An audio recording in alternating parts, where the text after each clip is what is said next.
Representantes do setor de supermercados estão defendendo o contrato de trabalho por hora como solução para a dificuldade de admissão de funcionários. O presidente da Associação Paulista de Supermercados, Erlon Ortega, disse que há no estado 35 mil postos abertos. Segundo Ortega, os jovens não querem mais o modelo atual de trabalho, querem mais flexibilidade. Essa modalidade de contrato intermitente foi incluída na CLT pela reforma trabalhista em 2017. Os sindicatos contestaram no Supremo Tribunal Federal esse novo regime. Para as entidades, esse contrato, por hora, favorece a precarização da relação de emprego e o pagamento de remuneração abaixo do salário mínimo, além de impedir a organização coletiva dos trabalhadores. Em 2024, o Supremo Tribunal Federal confirmou a constitucionalidade do contrato de trabalho intermitente, infelizmente. Para a gente continuar a falar sobre trabalho e trabalhadores, sobre conquistas e lutas, nós recebemos aqui no estúdio o Leandro Soares. O Leandro é presidente do Sindicato dos Metalúrgicos de Sorocaba e região. Leandro, seja muito bem-vindo, um prazer te receber por aqui, tudo bem? Obrigado, Thalita. Boa tarde a todos que nos assistem. Uma satisfação enorme estar aqui no estúdio da TVT. Leandro, vamos começar falando um pouquinho sobre plano nacional e depois eu quero regionalizar esse debate, essa discussão.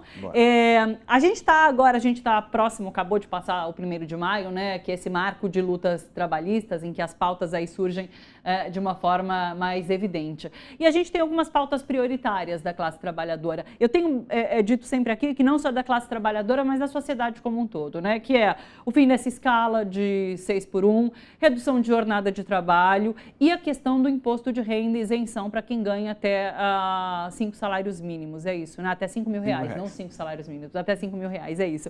São essas as pautas prioritárias? Como que você vê essas lutas atuais da classe trabalhadora? Sim, nós entendemos que eu acho que essa unidade referente às centrais sindicais, especificamente algumas pautas que são importantes, que vão para além do ambiente somente de trabalho, o que atinge a sociedade, ela é primordial. Eu acho que é, inclusive, assertiva a decisão das centrais sindicais de ter essa unidade quanto a essas pautas que são, nesse momento, prioridades para o movimento sindical e, inclusive, para o país, né? Acabou de falar sobre a questão de falta de emprego nos supermercados, né? Nas grandes redes de supermercados. A verdade é que os salários hoje não atendem às necessidades dos jovens que estão no mercado de trabalho, né? Então, mas referente à questão da redução de jornada sem redução de salário, da isenção de imposto a 5 mil reais, isso é fundamental, inclusive, para que a gente possa continuar gerando emprego e o país crescendo e combatendo, inclusive, a desigualdade social do nosso país. Que, inclusive, dados recentes, acabou de sair o dado da Gini, que diz que nós estamos no menor índice da história do Brasil no que diz respeito à desigualdade social. Muito disso por conta justamente das políticas públicas e da retomada das políticas sociais do governo Lula, que fez novamente que as pessoas tivessem valorização dos seus salários. A valorização do salário mínimo foi importantíssima. Então, acho que mais do que nunca se faz necessário realmente que a gente possa unificar forças diante desse interesse que não é somente das centrais sindicais, do movimento sindical, mas de toda a sociedade. Achei interessante, você trouxe a questão das políticas sociais, das políticas públicas. Eu queria saber sobre políticas de reindustrialização. O que você tem percebido em relação a isso? Você comanda ali o Sindicato de Sorocaba e região, que é um polo industrial importante, né? Como que você tem percebido essa questão da industrialização do país? A gente passou por um período de governo Bolsonaro em que tudo ficou bastante estagnado, senão tivemos, na verdade, retrocessos, né? E agora a gente vê o governo buscando essa reindustrialização de algumas regiões do país. Como que você tem visto isso? Acho que primeiro a gente reafirmar que foi através dos governos progressistas, principalmente do presidente Lula, que nós tivemos uma política industrial realmente forte e coesa dentro do nosso país. Isso foi em 2002 até 2010, depois do primeiro mandato da presidenta Dilma, aí veio o golpe e, por incrível que pareça, não é coincidência, a indústria deixou de ter investimentos, né? E deixou de gerar emprego, e deixou de gerar renda e, infelizmente, a desigualdade social no país cresceu novamente. O presidente Lula frisa sempre isto. Não existe política pública maior e melhor do que geração de emprego, porque é aí onde você faz com que o dinheiro realmente gire, onde as pessoas tenham condições de comprar o que ela produziu, né? Isso é importantíssimo.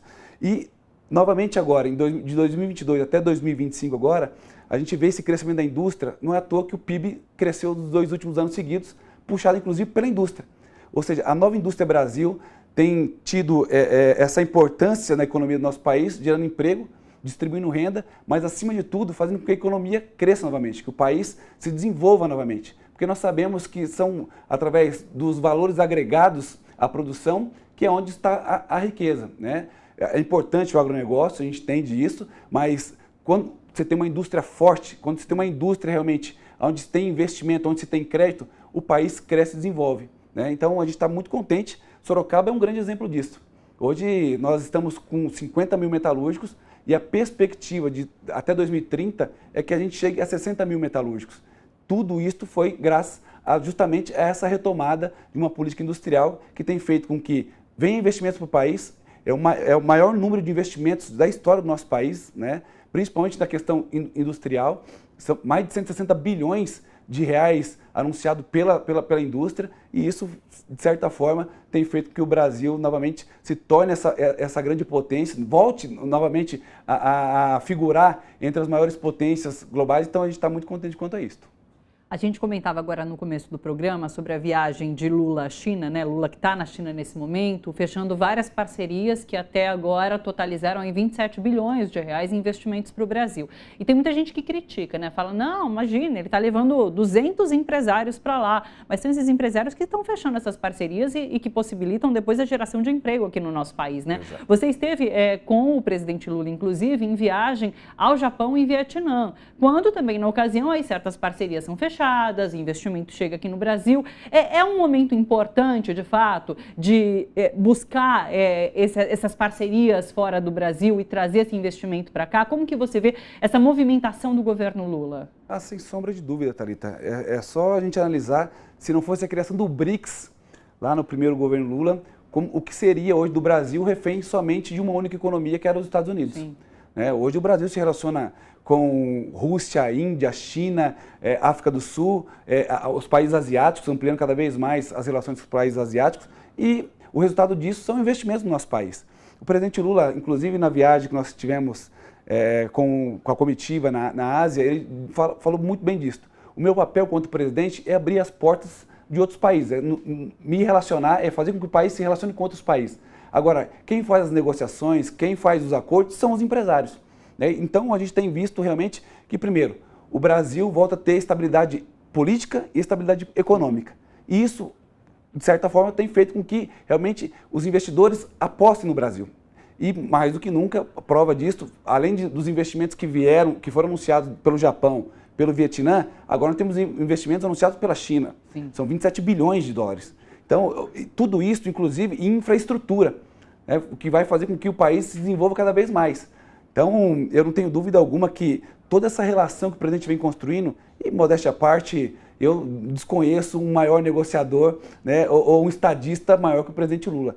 E isso ele tem demonstrado cada vez mais, por mais que tenha os críticos questionando, mas está fazendo afronta aos Estados Unidos. Eu acho que muito pelo contrário. O Brasil está se aproveitando do momento estratégico da nova geopolítica, de uma nova reorganização geopolítica a nível global, onde o Brasil pode sair extremamente favorecido, até por conta justamente das relações que tem com esses outros países. Leandro, eu quero trazer a discussão agora para essa questão do tarifaço de Donald Trump. O setor metalúrgico foi afetado de alguma maneira? Como assistiu a essa guerra tarifária no mundo? Ou você acredita que, diante do que aconteceu, se abrem novas oportunidades de negócio justamente com outros países, como a gente colocava aqui? Thalita, ainda nós não temos dados referente a esse tarifaço. O que existe são especulações, e infelizmente negativas. O estado de São Paulo, por exemplo, pode ser o estado mais impactado referente a essa guerra tarifária, porque aqui tem a questão do aço, tem a questão de autopeças, que exportam muito para os Estados Unidos.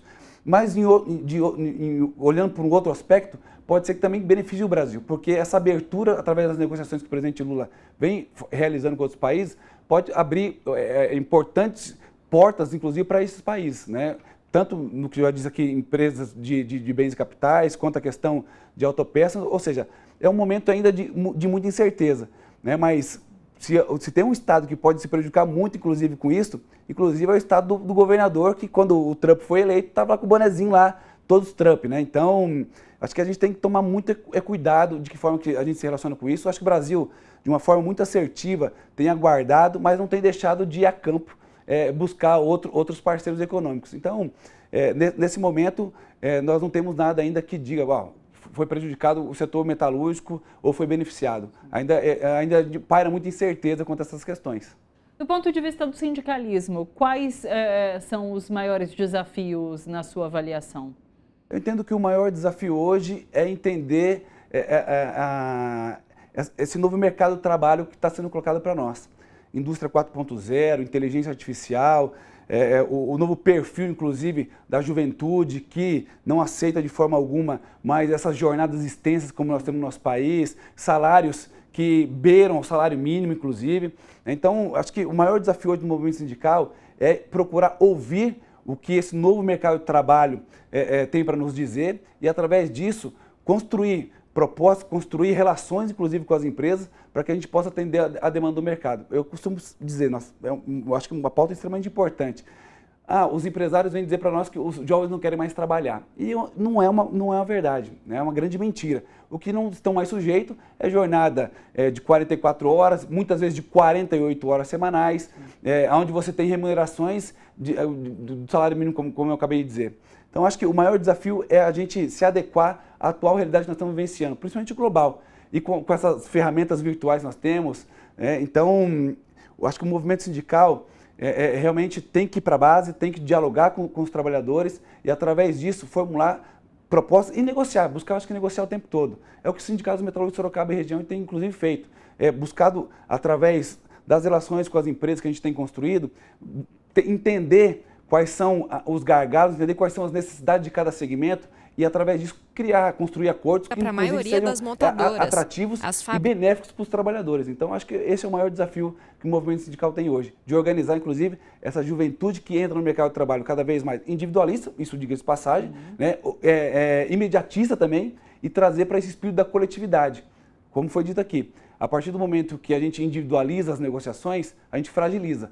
Quando a gente faz com que seja negociações coletivas, que a gente fortalece as negociações coletivas, isso faz com que a gente tenha êxito. E não é à toa que a gente, inclusive, tem, ao longo desses últimos 2 anos de governo Lula, tendo tido aumentos reais e tendo aumento, inclusive, dos benefícios nas nossas negociações. Você citou essa experiência que você tem lá em Sorocaba. Vocês têm dado conta dessa missão de fazer essa ponte entre jovens, o sindicalismo, as empresas? Está rolando? Sim, está rolando. Tanto é que hoje, como eu disse, nós representamos 50 mil metalúrgicos e metalúrgicas, temos 40% de associados, é uma média extremamente elevada comparada à média global que nós temos de filiações de associados, né? Hoje a média, inclusive no Brasil, é apenas de 8%. Então, através dessas negociações, a gente tem gerado emprego, muito emprego na nossa região, e somente o ano passado, as negociações que o sindicato realizou com as empresas e que acabou beneficiando os trabalhadores, não somente metalúrgicos, mas toda uma cadeia produtiva, o sindicato injetou na economia de Sorocaba 4 bilhões de reais. A arrecadação de Sorocaba é 5,6 bi. E o grande desafio nosso, inclusive, é para esse próximo ano nós chegarmos a 5 bi, que é praticamente 92% da arrecadação de Sorocaba. Então, eu acho que é um sindicalismo que atuante, um sindicalismo que inova, que renova, inclusive, e que está o tempo todo na base dialogando com os trabalhadores e nunca deixando de lado a importância das negociações, até porque existe um outro lado. E a gente precisa fazer com que o outro lado também esteja convencido da importância desses acordos, desses avanços. Leandro, muito obrigada pela sua presença aqui com a gente, viu? Muito bacana, que bom tê-lo por aqui. Volte mais vezes para a gente se aprofundar nessas discussões relacionadas ao mundo do trabalho e a essa categoria tão importante para todo o país, viu? Muito obrigada. Eu que agradeço e sempre à disposição de vocês. Até mais.